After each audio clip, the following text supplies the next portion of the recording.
Today on Jay Sekulow Live, Attorney General Bill Barr tells Fox News that the cast of characters you know, familiar names in the FBI scandal, are under investigation by U.S. Attorney Durham.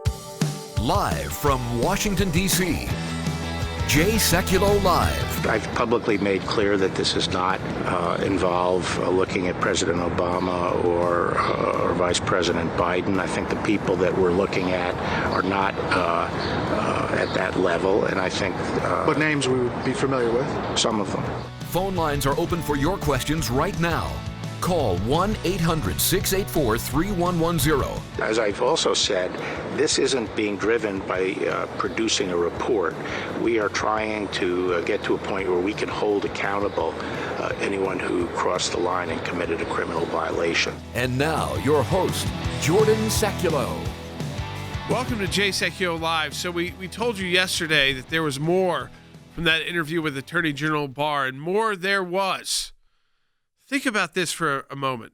Familiar names, the cast of characters you know. I think you could name them off the top of your head if you're a regular listener to this broadcast, are among those that the Department of Justice, U.S. Attorney John Durham is investigating, and Attorney General Barr has called the findings so far very troubling. Now, of course, he's careful about saying that there's criminal charges imminent because as he always reminds those outside the legal profession, the wheels of justice do turn slowly. There are rules of probable cause. There's a lot to go through. But I want to go right to Andy Economou, who is on both sides, been a prosecutor, a defense attorney. Andy, to me, this was the most telling statement yet by Attorney General Barr, that the main actors that we talk about so often on this show are right in the crosshairs of U.S. Attorney Durham. And let's remind people, U.S. attorneys don't just they're not inspector generals. They don't just look at if you violated department policy. They look, Andy, at whether you committed a crime. That's right, Jordan. The purpose and function of the Office of the U.S. Attorney is to prosecute criminal offenses, to take the evidence before a grand jury, and to seek to establish before a grand jury probable cause to indict someone for the commission of a criminal offense. We don't issue reports. We don't give statements. We issue indictments through the function of the grand jury against people who have committed violations of federal law. So when Attorney General Barr says that we're moving slowly, it's true. The wheels of justice do grind slowly, but this is a way of protecting the innocent and calling the guilty to account. And I think that John Durham is doing an excellent job keeping it quiet, keeping it going forward, pressing forward, but the ultimate result here is going to be either an indictment or not an indictment. It's not going to be a statement like an inspector general does, and he is saying, here are the defects, here are the problems, here are the things that need correcting. No, it's going to be you're accountable criminally, and you could go to prison. I want to play that sound, too, from Attorney General Barr. Will, we were just talking about it because I want to get kind of Than's reaction to this, but I want to set the stage with this. Take a listen. Here's the thing. For the first time in American history, police organizations and the national security organizations were used to spy on a campaign.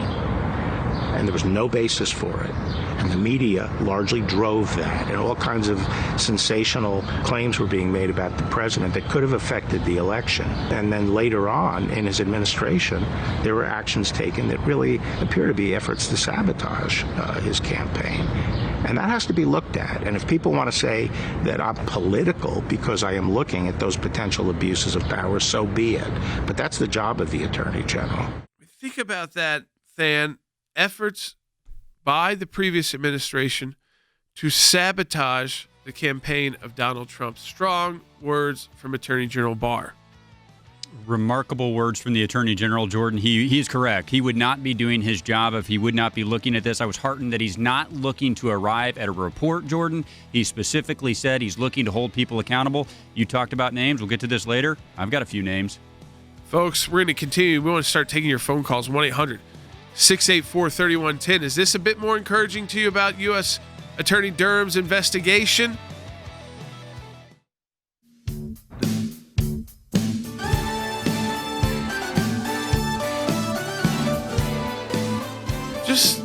listen to me read these words. I know you heard the soundbite, but let me read them for you so it's a little bit slower and just you kind of fully comprehend what Attorney General Barr was telling Bret Baier. And here's the thing. This is Attorney General Barr. For the first time in American history, police organizations and the national security organizations were used to spy on a campaign, and there was no basis for it. And the media largely drove that, and all kinds of sensational claims were being made about the president that could have affected the election. And then later on, in his administration, there were actions taken that really appear to be efforts to sabotage his campaign. And that has to be looked at. And if the people want to say that I'm political because I'm looking at those potential abuses of power, so be it. But that's the job of the Attorney General. It is so great for the United States to have Attorney General Bill Barr. What an excellent decision to appoint him Attorney General by President Trump. He does not care about the media noise. He cares about getting to justice and truth. But I think I read through those statements, it kind of sends shivers down my spine. And he gets asked, well, is this about Obama or Vice President Biden? And he wants to make clear that that's not where his focus is. His focus, though, is going to be on the names you know. Take a listen, Bite 16. I've publicly made clear that this does not involve looking at President Obama or Vice President Biden. I think the people that we're looking at are not at that level, and I think... what names we would be familiar with? Some of them. Okay, Andy, right there. We already knew that about Obama and Biden, and that's a lot of that is because the difficulty of going after, post-time, Obama and Biden. Of course, Biden is a VP, is now a candidate for president. That would even look like more politicking, which is what we don't want to happen, like we saw by Jim Comey. But he says clearly that we're going to know these names. So for me, I could kind of make a list of some of these names. I'm thinking about Peter Strzok. I'm thinking about Priestap, who altered the email, Andy. I'm thinking about Lisa Page, Andy McCabe, potentially Jim Comey, and probably many others that we've gone through on this broadcast. But that's also unprecedented for the Attorney General to tell the American people, you're going to be familiar with these names. You've heard these names a lot. Yeah, Jordan, that's true. Usually the U.S. Attorney or the Attorney General, who is his boss, does not disclose the identities of anybody who might be involved in being indicted in a criminal investigation. But he sort of gave us a glimpse, but he did it very carefully, as Bill Barr is. He didn't disclose any names of anybody because ultimately the decision is that of the grand jury. It's up to the grand jury to decide who should be charged. But he tantalized us enough to know that it's people like those you mentioned, our good friend James Comey, who's so pious and self-righteous. Rod Rosenstein, I think, is a candidate. This is just my opinion. Sally Yates, who passed upon the affidavits for search warrant to the FISA court. Others like that who are in the higher echelons of government. This guy, Klein Smith, who failed to give a exculpatory information to the FISA court, people like that. I think there's a whole panoply of players that are going to be involved, and the Attorney General very prudently and correctly did not identify them by name, but said, you'll know most of them. Not surprising. Than, I want your reaction, because we're starting to hear reaction, too, from Capitol Hill about these statements from Attorney General Barr. And I think that it's so important that people understand with these U.S. attorneys looking at. Let's play. This is Doug Collins, Congressman Collins from Georgia. Take a listen. Bite 18. Durham, I'm looking forward to seeing what he comes out with, because I do believe people need to be held accountable, because if they're not held accountable, then what keeps future people who have a political agenda at DOJ or FBI from doing this to somebody else or to you or to me? That's the key, Than, is we saw it with the IRS, and we had to basically, as the Washington Post said, gut the IRS so that this wouldn't happen to Americans again, this political targeting. Same goes for the FBI and the intelligence community. They need to have serious enough consequences so that any other agents there who even think these evil thoughts of targeting people politically will face serious consequences. And not only that, will tarnish for a very long time the reputation of such an important agency. Jordan, a huge reason these bureaucrats get away with abuse of power so frequently is because the American people does not become familiar with their names. And look, the Attorney General didn't issue any names. He was appropriate.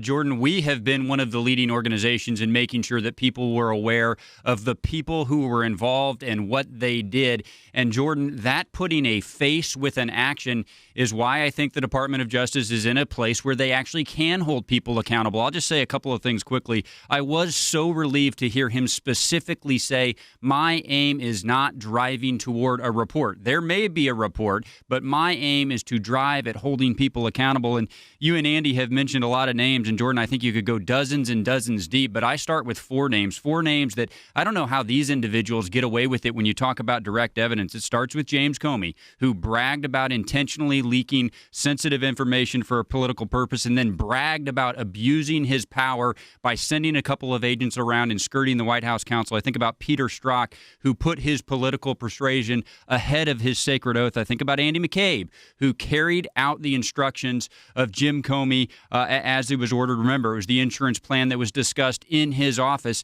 And then I think probably open and shut. I think about Kevin Kleinschmidt. Andy mentioned him. Jordan, he falsified an email that was presented to the FISA court as evidence. How can any of those four individuals be in a comfortable place today? I don't think they should be. I think those are some of the names the Attorney General is talking about.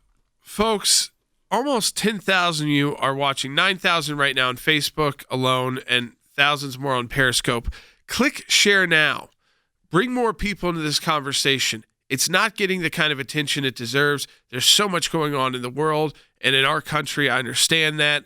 But we want to use our hour that we have with you on Jay Sekulow Live to update you on everything else that's going on. We've got ACLJ cases to update you on today. I just encourage you to share this broadcast with your friends and family. Hey, guys, do we have the bite from yesterday about the exculpatory evidence in Mike Flynn? It was bite 5 yesterday. Let me know when we have that, because I do want to play that for folks, too. It kind of puts it all together, because this was the same interview Bill Barr gave. Fox News split it up. This is how he started the interview with Bret Baier. And take a listen now that you know what he's said additionally. Bite 5.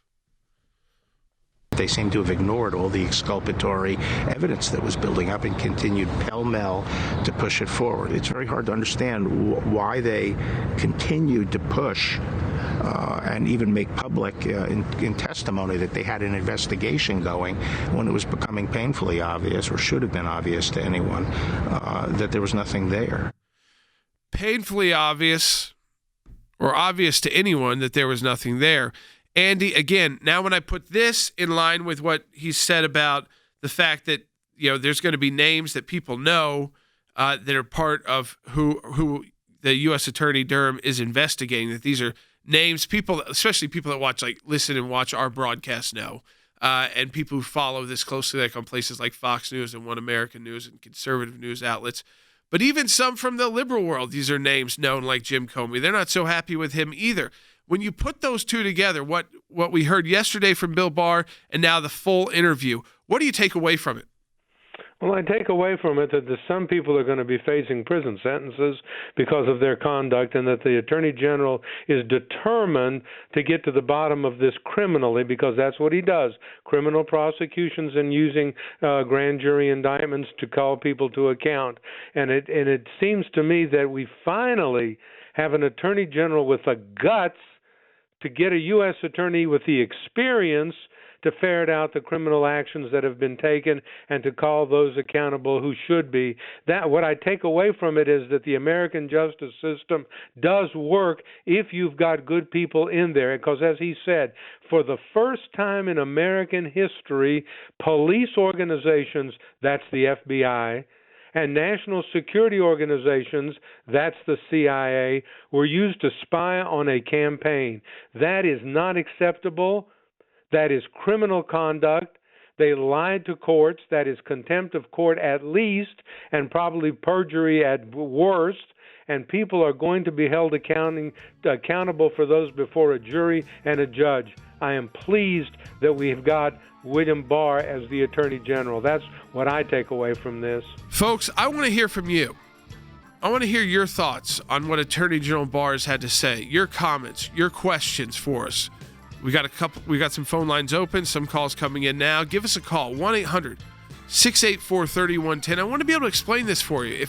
If we need to go deeper for you, or if we need to maybe take it up to 10,000 feet so you understand what we're getting at, give us a call. We're here to answer your questions and to hear your comments. 1-800-684-3110. That's 1-800-684-3110. And by the way, ACLJ hard at work. Go to aclj.org. We come back, we'll talk about some of that work.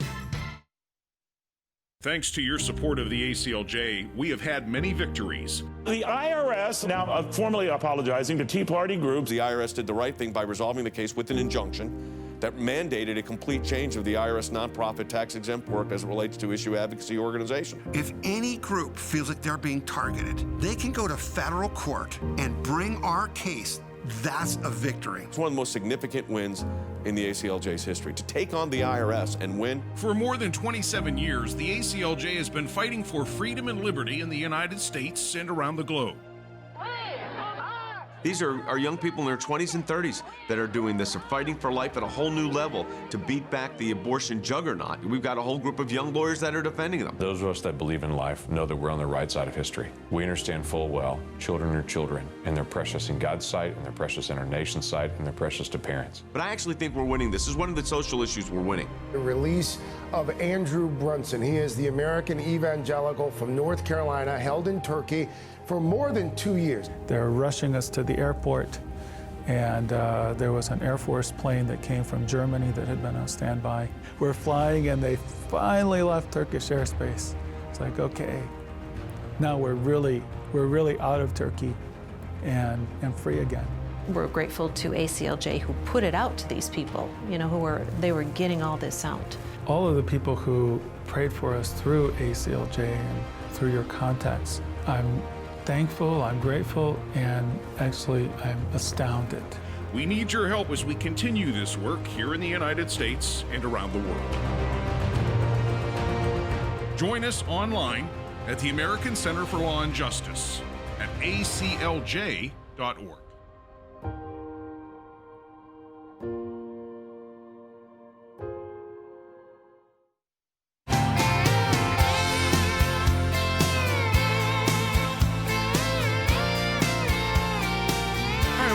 Jay Sekulow Live. This is Jordan Sekulow. Let me again set the stage for what Attorney General Barr said in this second part of his interview with Bret Baier on Fox News, and then I want to get into a little bit of ACLJ news, then start taking your calls about what Attorney General Barr said. So I just want to start off with what I think was the most important, which is this: Bite 8.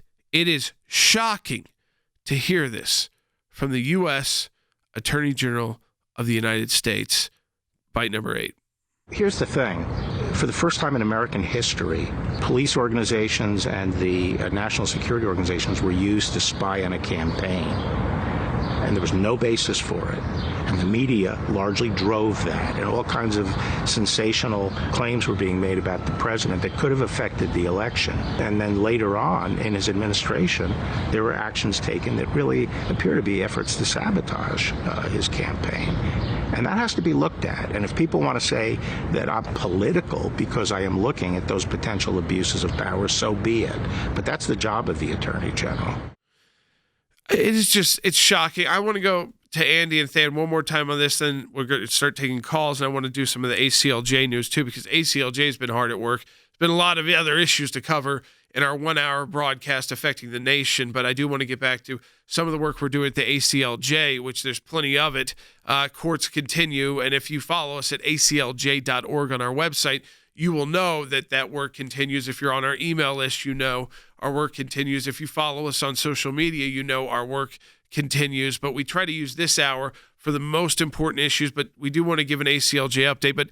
But I just want to get one more reaction to that comment, at least from both Andy and then Than, just their own interpretation of what they just heard from Bill Barr. Andy first. Well, my interpretation is that you've got an attorney general who's going to hold someone accountable. He's not going to recuse himself on some specious cause or reason. He is going to take his office seriously, and by that, he has done exactly what he should do. He has appointed a United States attorney in Connecticut, John Durham, a career prosecutor, and he says, go in there and find out what went on with the spying on the Trump campaign, the attempt to sabotage that campaign, the misuse of power, the lying to a federal district judge who at the time was in the FISA court, the Foreign Intelligence Surveillance Court, and look at those things and see if any of those actions that were taken, the sending of confidential memos out to newspapers ultimately through your Comey's contacts with this Columbia professor, all those things. Is that obstruction of justice? Is it perjury? Is it contempt? Is it treason? Yes, I say the word because it could be.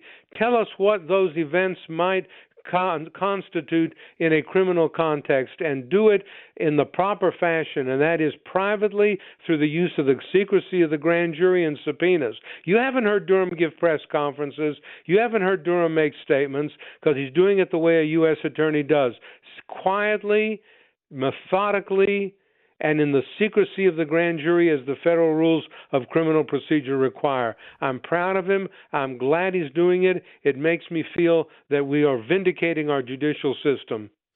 Than, your reaction, I mean, to a statement like this. You've been on Capitol Hill a long time, in Washington, D.C. a long time. We've seen a lot of bizarre things with Jim Comey, with McCabe, with what happened with the Clinton fiasco there. I remember broadcasting there. I think I was out of the office, came right back to the office when he said he was going to reopen it, and it was, just right before the election, and this dossier, all of this stuff. Your reaction when you finally hear this from the Attorney General? It's breathtaking, and quite frankly, Jordan, it's relieving. I mean, I guess I would give you maybe a high-level response and then maybe one that zoomed in a little bit. From a high-level perspective, I'm relieved that the Attorney General recognizes that it would be abdicating his duty to not look at this. And look, I don't care if it's Republican, Democrat, Independent. When the gears of government are used to abuse American citizens and violate their rights in this way, it is the duty of the federal law enforcement agencies to look into that and hold those accountable. I think that would be true no matter who the administration was, no matter who won the election. I was glad for the Attorney General to recognize that. And then zooming in just a little bit, Jordan, when the Attorney General transitioned from, this could have affected the election to saying then later on in his administration, Jordan, I thought that was very key. People have heard me say this a number of times, but to me, that told me that he was looking at that transition when there was this decision inside the FBI to close down Crossfire Razor, and then the very next day, you had the meeting in the White House between President Obama, Vice President Biden, Jim Comey, Sally Yates, and Susan Rice. And just a couple of weeks later, Jordan, on January 24th, as the new administration was already in, so there you have the transition in what the Attorney General was talking about, James Comey, the director of the FBI, sent Peter Strzok and Joseph Pientka over to continue the interrogation of General Flynn, and they went around the White House counsel to do it. Jordan, to me, I know this is getting a little bit specific, but that was the Attorney General saying, we're looking at both of it. We're looking at the actions that were trying to influence the election, and then we're trying to look at the abuse of power that was trying to undermine the new administration after it had already been seated. Karen on Facebook wrote in, what happened to Judge Sullivan? Well, he'll be in court Friday. So in a couple days, the Court of Appeals being represented by counsel. But Attorney General Barr, he addressed this as well. Bite 12.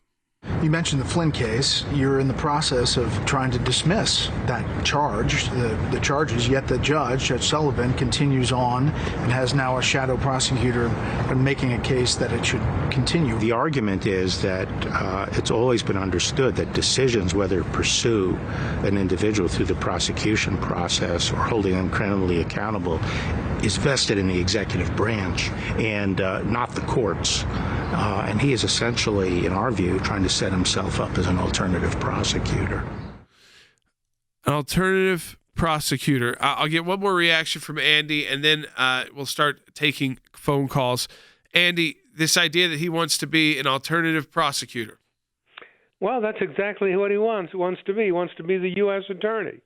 And he wants to have counsel to help him. He wants an assistant U.S. attorney. So he gets John Gleeson to be his law clerk, the former federal judge, and then he gets Wilkinson, the other lawyer, to be his assistant U.S. attorney. So we've got a federal district judge who is both the judge and he's a prosecutor too, and he's got a couple of helpers, law clerks and lawyers, helping him prosecute Michael Flynn. And he has the audacity to claim that I can really make a true neutral judgment regarding whether or not Flynn's plea should be allowed to be vacated.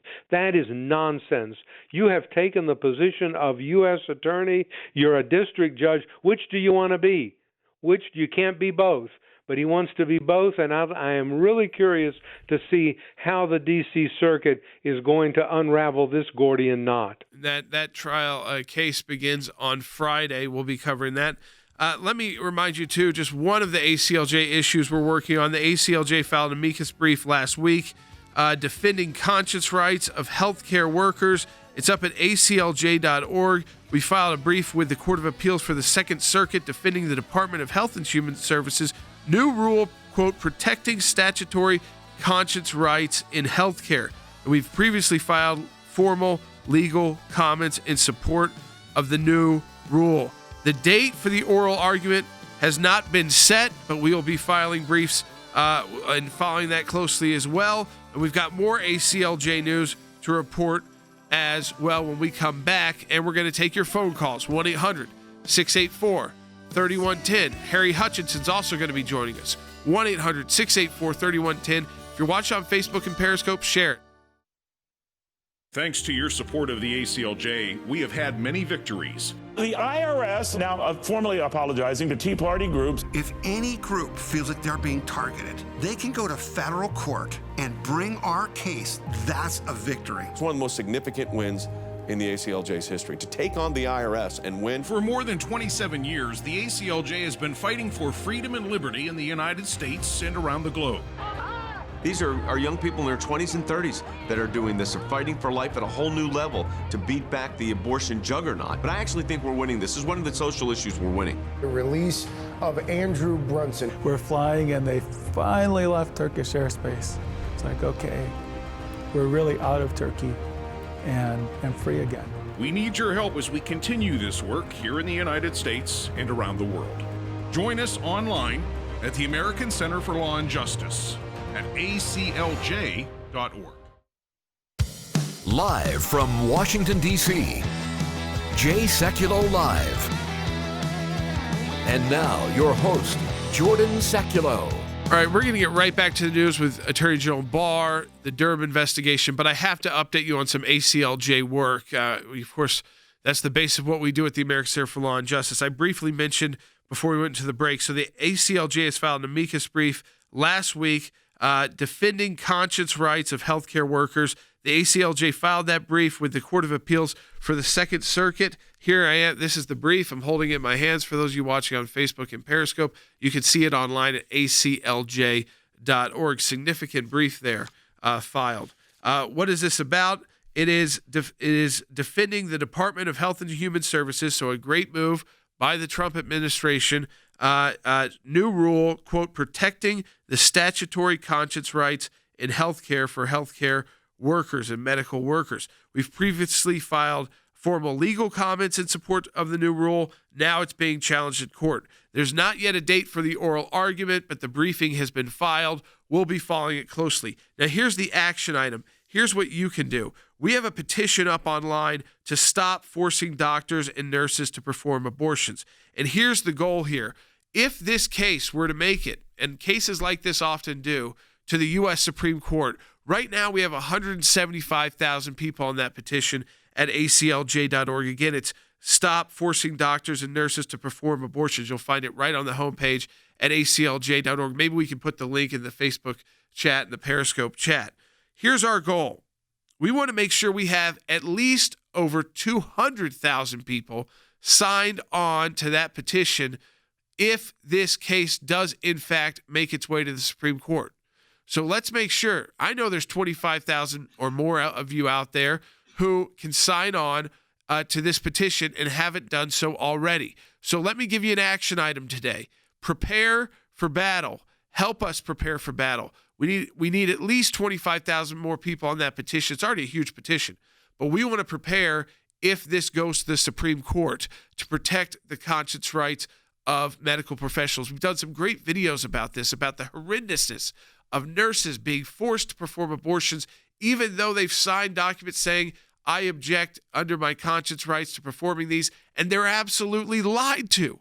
I've done What's Next videos about those. I've done What's web videos about those, and they get more and more outrageous the more that come to us. As we put those videos out, we hear from more medical professionals and more nurses. So help us get to 200,000.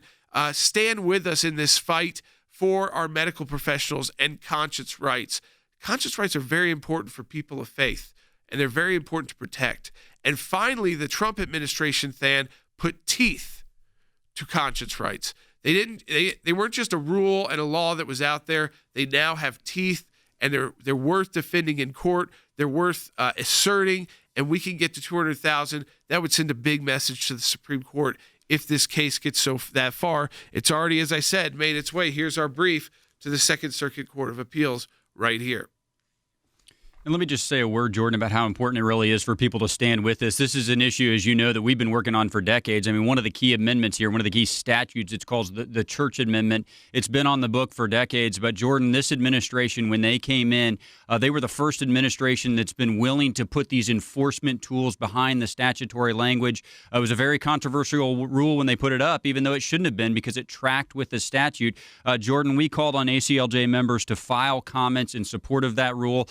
Very helpful in making sure that rule went final. And now that it's being enforced, and we have to go to court to defend the application of that rule. It's federal law, Jordan. It shouldn't be required that we have to defend it, but we do. We need ACLJ members to continue standing with us. This is one that predates the administration, but this phase of the fight, Jordan, it's only possible because we finally have a Department of Health and Human Services that is willing to put the rule in the action. Now we have to get their back. You know, we also work with a lot of state legislators as well and governors. We've got a great pro-life victory to announce there with state legislation that passed and was signed by the governor. We'll talk about that later in the broadcast today. Just more of that ACLJ work. I don't want you to forget that we're working hard at the ACLJ, but we're going to take your calls and questions on the Durham investigation, on Attorney General Barr's comments. Harry Hutchinson will be joining us. Help us get to 200,000 that petition. You got a couple minutes here during the break. Sign the petition at aclj.org.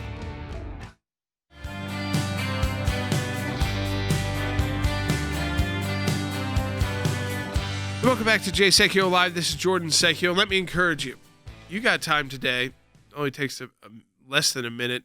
Help us get to 200,000 on that petition to protect the conscience rights of healthcare professionals so they aren't forced to perform abortions. This is not just an idea. This is not just a petition for petition's sake. This is a federal court case that we filed in Second Circuit Court of Appeals. Here's the brief. The date for oral argument has not been set. Our goal is to make sure that we've got 175,000 plus people on the petition now, and that's huge. But we want to get to over 200,000, especially if this heads to the U.S. Supreme Court. And cases like this often do. So go to aclj.org. We've got an action item for you today. Doesn't cost you a thing, takes a very little bit of time, and you can make a difference here because for the first time, think about this, like Than said, for the first time, the Trump administration gave teeth to these conscience protections. They've been on the books, the Church Amendment. It's been on the books, the conscience protections, but it's had no teeth from the federal government, no enforcement mechanism. We put in the comments. Now it does. Those were challenged, and we're fighting in court. Let's get to over 200,000. And that's not such a huge number to get to because we're already at over 175,000. Go to aclj.org, sign the petition today. Harry Hutchinson, attorney with the ACLJ, senior counsel, is joining us now. I want to get his reactions, then we're going to go right to your phone calls on some of what Bill Barr had to say in this interview with Bret Baier. Take a listen, bite number 9. If you had to characterize the Durham report as you know it now, Is it going to be eye-opening for Americans, or is this going to be kind of a blip on the road to?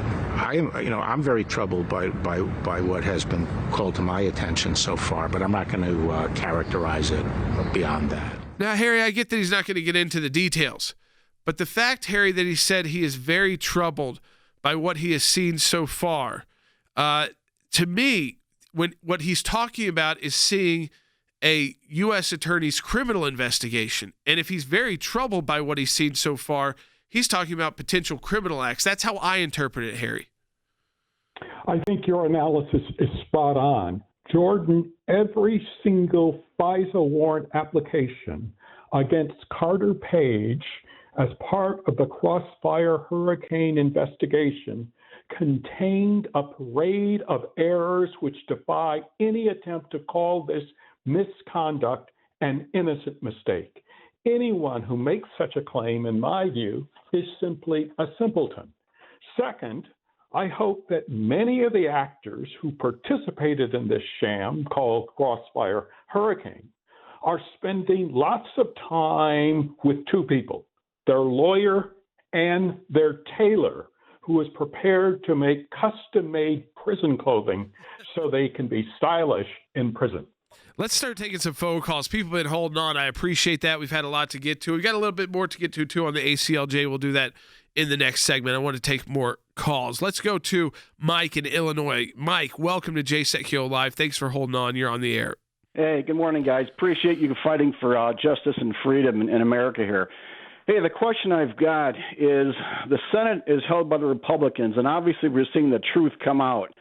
What happens in November if the Senate changes hands? Does all this stuff get put in the back burner and burned up and become a sham like the impeachment did in the House of Representatives? Just looking for your take, and can this be fast-tracked somehow to get this out there before, we hate to see this change place in November? So, Than, I don't like making criminal investigations political, but we live in a political world in Washington, D.C. I absolutely expect this to come to a conclusion before there's a potential change in the guards, because people like Durham would probably no longer be in their position. So he's got an impetus to get his job done, too. I agree with that, Jordan. I think there are two layers to this. I mean, look, I don't think a Senate Judiciary Committee that was under the leadership of Leader Schumer would probably be pursuing this investigation. That's why I think these depositions, these documents need to be obtained before then.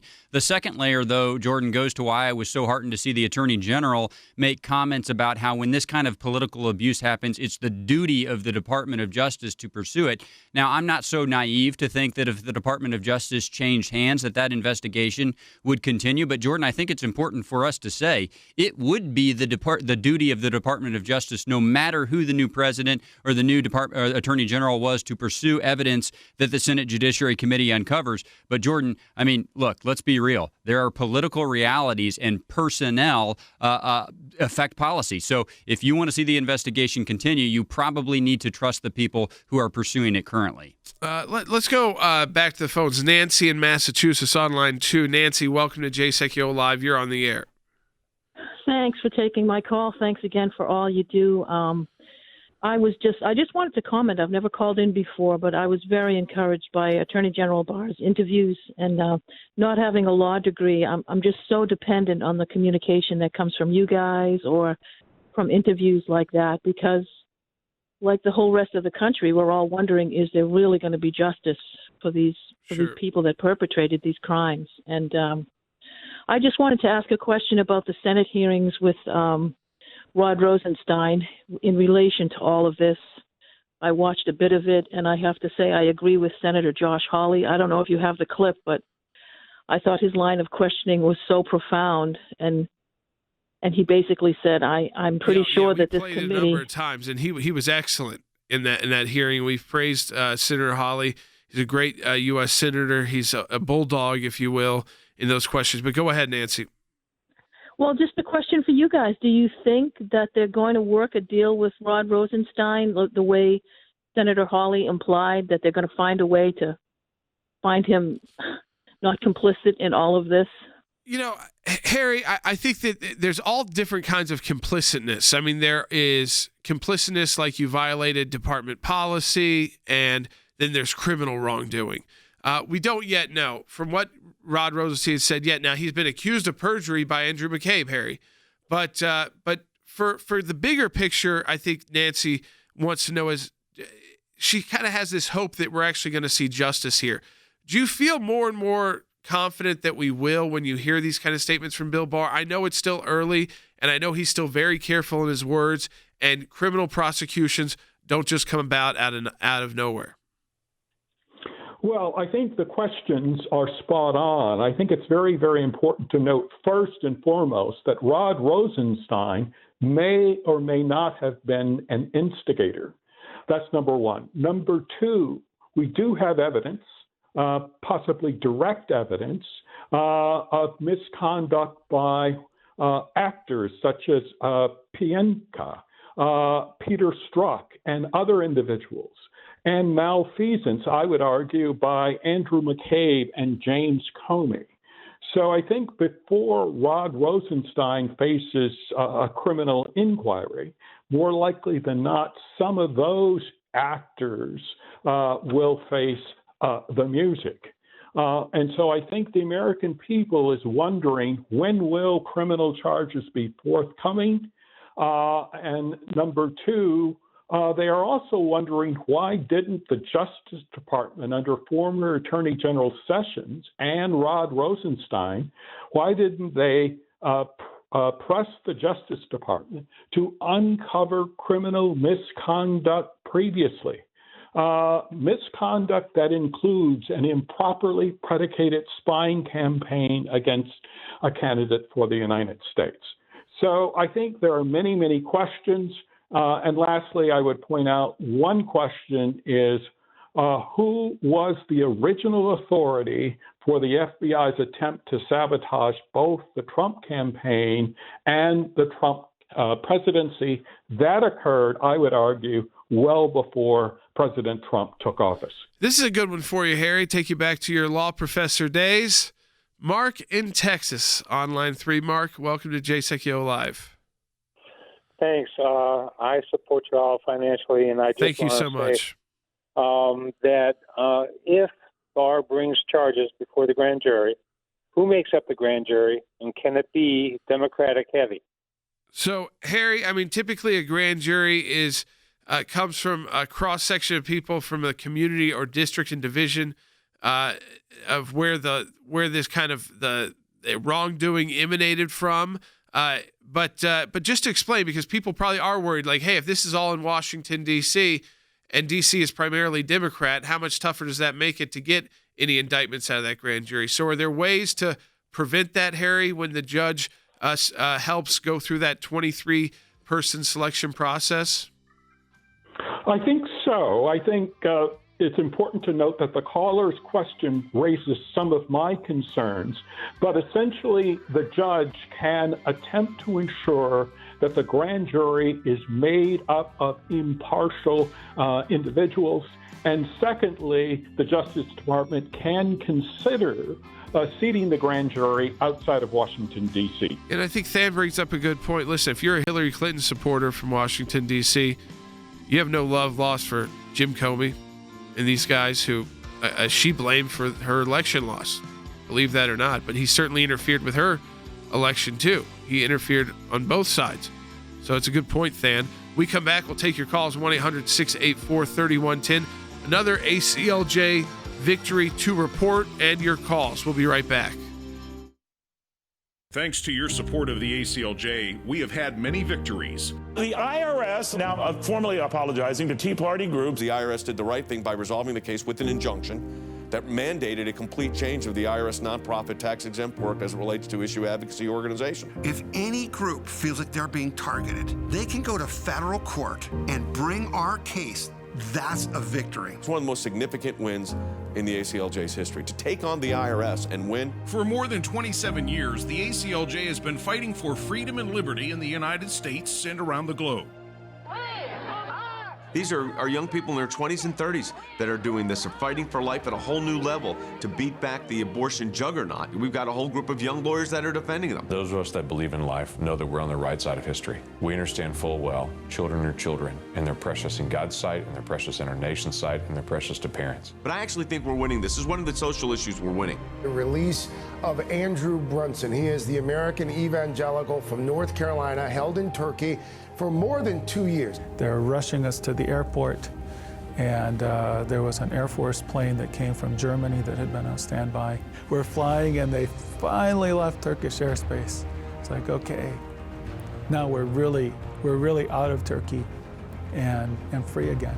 We're grateful to ACLJ who put it out to these people, they were getting all this out. All of the people who prayed for us through ACLJ and through your contacts, I'm thankful, I'm grateful, and actually I'm astounded. We need your help as we continue this work here in the United States and around the world. Join us online at the American Center for Law and Justice at aclj.org.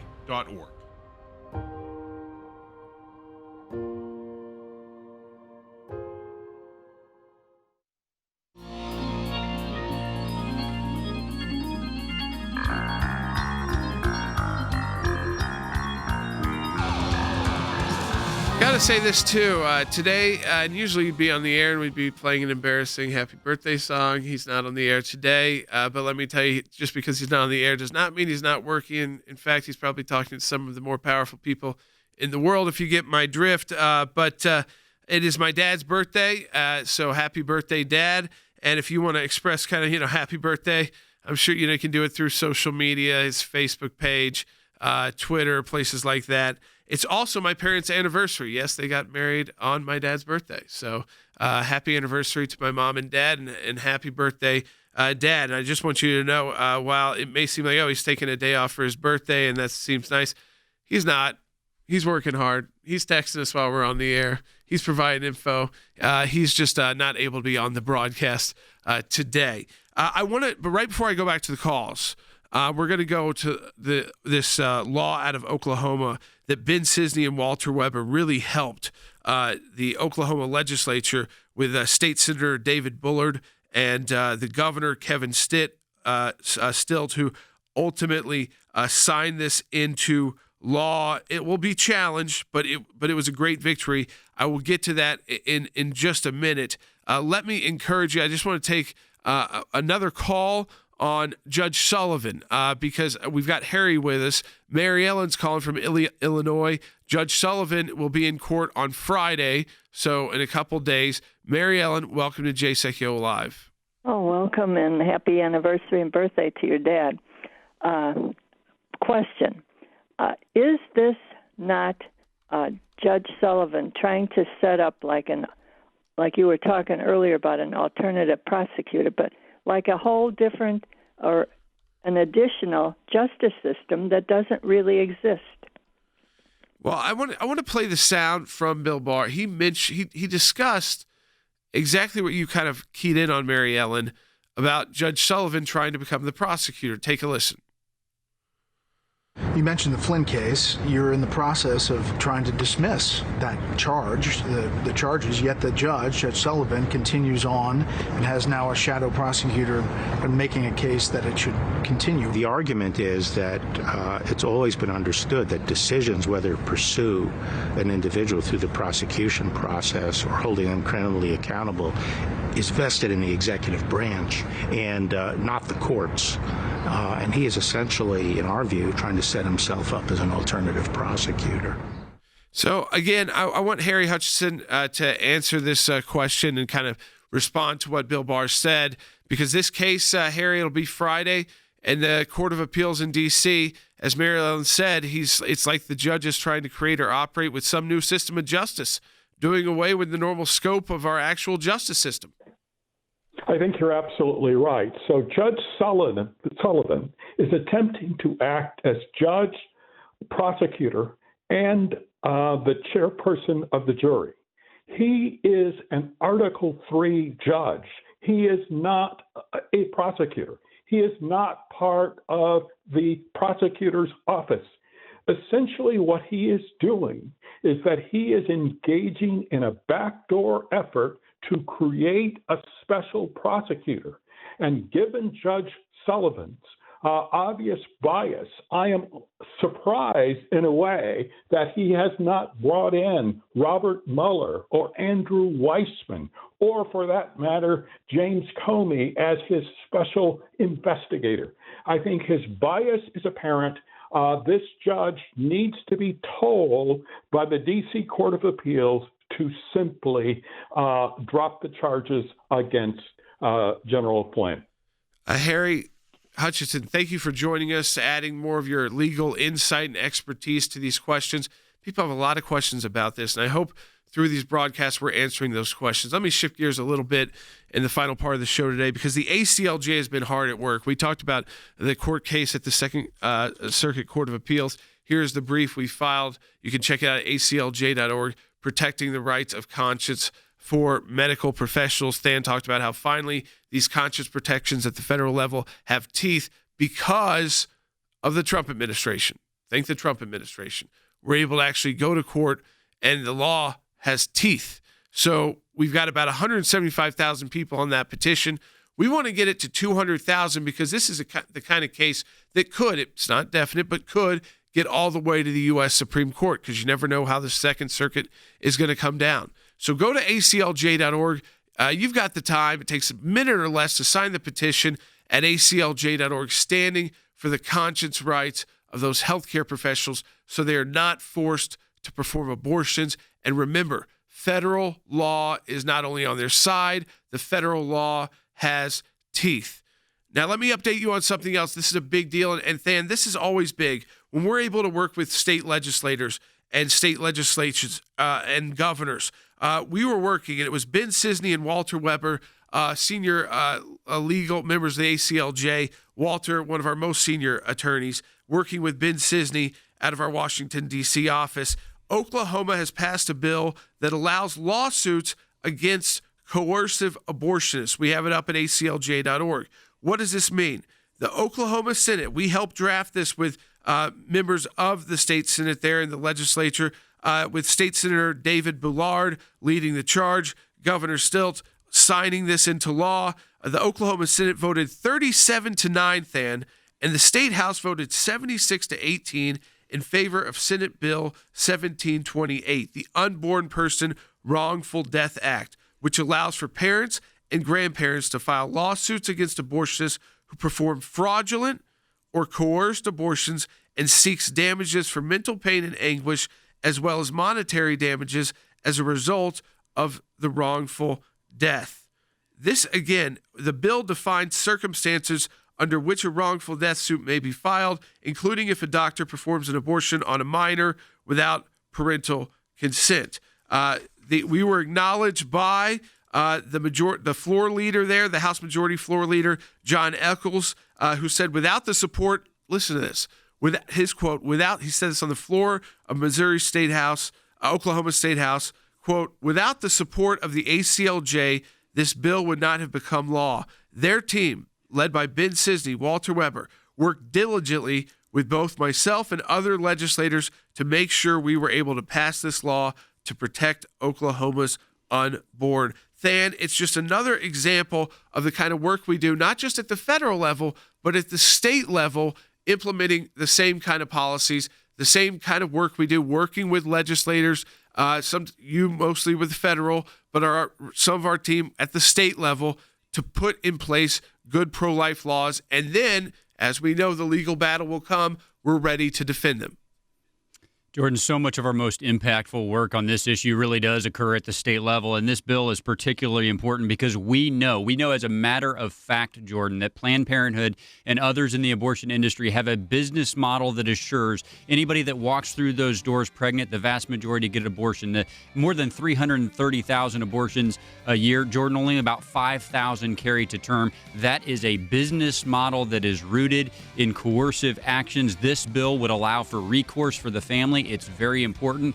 Glad our team was able to work on it. And Jordan, I'm with you. I am sure this is going to be defended, and it will be our honor to make sure that we defend this bill in court as it goes through the process. Folks, we haven't done this often during the pandemic and during the various issues the country's been facing. But if you're financially able, this is a great time to support the work of the ACLJ. Just think about all the work. I just mentioned 2 different cases we're working on, one piece of legislation. Support the work of the ACLJ. Let me thank Oklahoma's Governor Stitt. Let me thank State Senator Boulard as well.